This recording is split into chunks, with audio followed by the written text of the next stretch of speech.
Gada-gadi, oh.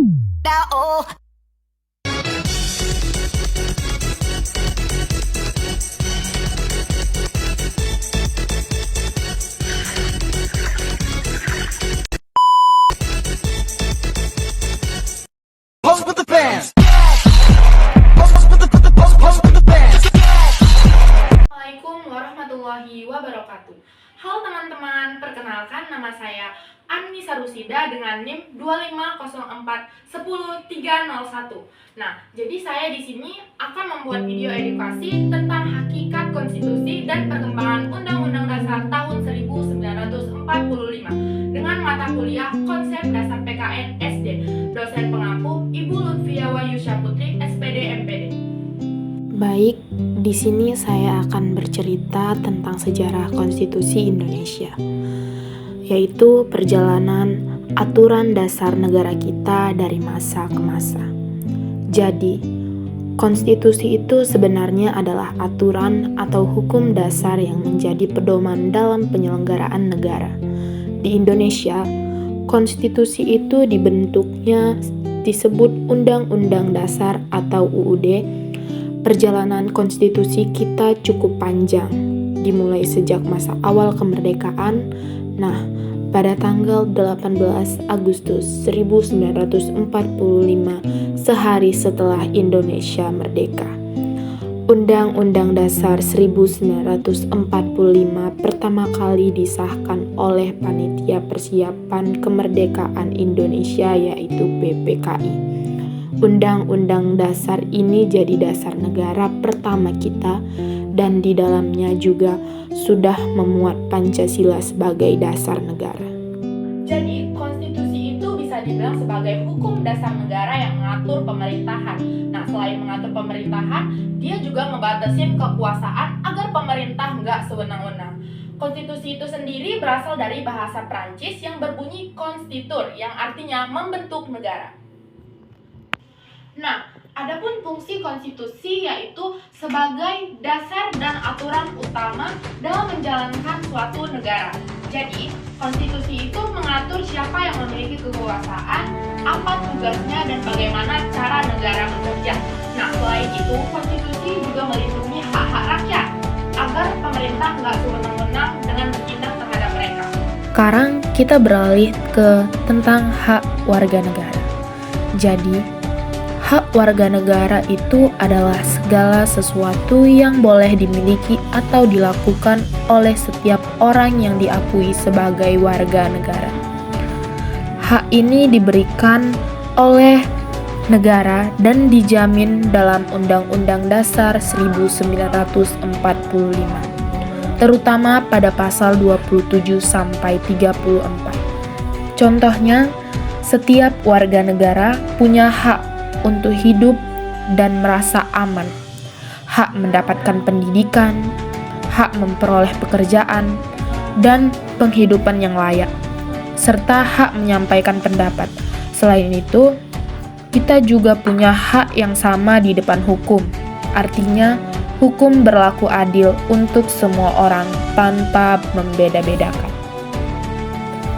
Negara wajib melindungi dan memenuhi semua hak itu, karena tujuannya agar setiap warga bisa hidup sejahtera, adil, dan bermartabat.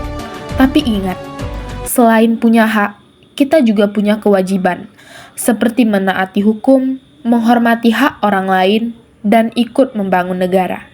Jadi, hak warga negara adalah bentuk perlindungan dan jaminan negara supaya rakyatnya bisa hidup dengan layak, aman, dan bahagia.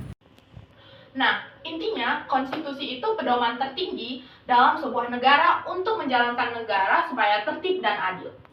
Terus kalau ngomongin soal Undang-Undang Dasar tahun 1945, konstitusi kita disusun Mei hingga Juni 1945 oleh BPUPKI. Jadi, konstitusi itu adalah dasar atau aturan tertinggi yang jadi pedoman dalam mengatur negara. Nah, di Indonesia, konstitusi pertama kita adalah Undang-Undang Dasar 1945 yang disahkan pada 18 Agustus 1945 sehari setelah proklamasi kemerdekaan. Tapi perjalanan konstitusi Indonesia nggak selalu mulus. Setelah Undang-Undang Dasar 1945 berlaku, pada tahun 1949, Indonesia berubah menjadi Republik Indonesia Serikat. Dan saat itu, kita pakai konstitusi Republik Indonesia Serikat 1949. Sistem ini cuma bertahan sebentar, karena banyak daerah ingin kembali ke negara kesatuan. Akhirnya, pada tahun 1950, kita pakai lagi Undang-Undang Dasar Sementara 1950. Nah, karena sifatnya sementara, pemerintah waktu itu berencana membuat Undang-Undang Dasar baru lewat konstituente. Tapi sidangnya nggak pernah berhasil menyusun Undang-Undang Dasar yang tetap. Akhirnya, pada tahun 1959, Presiden Soekarno mengeluarkan Dekret Presiden 5 Juli 1959 yang isinya menyatakan bahwa Undang-Undang Dasar 1945 berlaku kembali sampai sekarang. Dan disahkan pada tanggal 18 Agustus tahun 1945 setelah 1 hari kemerdekaan negara Republik Indonesia. Nah, ada pun tokoh-tokoh utama yang paling penting di dalamnya yaitu Soekarno, Hatta, dan Supomo.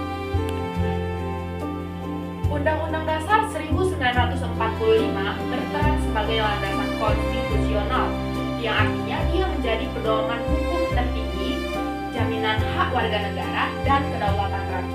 Jadi, itulah seputar hakikat konstitusi dan pengembangan Undang-Undang Dasar tahun 1945. Semoga video ini bisa bermanfaat dan menjadi pelajaran bagi yang memerlukan.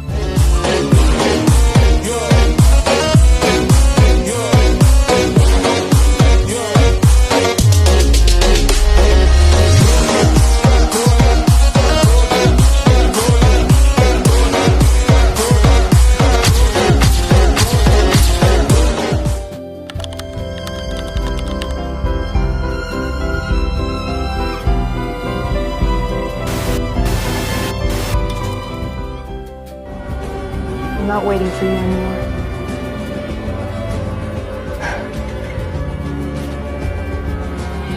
Back when we were still changing for the better, one thing was enough. For me, it was enough to live for the hope of it all.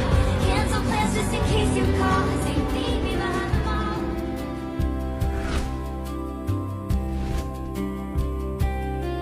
Bayangkan sebuah tempat di mana semangat mengajar tumbuh, nilai-nilai luhur bangsa ditanamkan, dan teknologi menjadi jembatan menuju masa depan. Bukankah ini saatnya Anda mengambil peran sebagai guru inspiratif yang berkontribusi bagi pendidikan Indonesia? Program studi pendidikan guru sekolah dasar adalah pilihan yang tepat untuk mewujudkan mimpimu.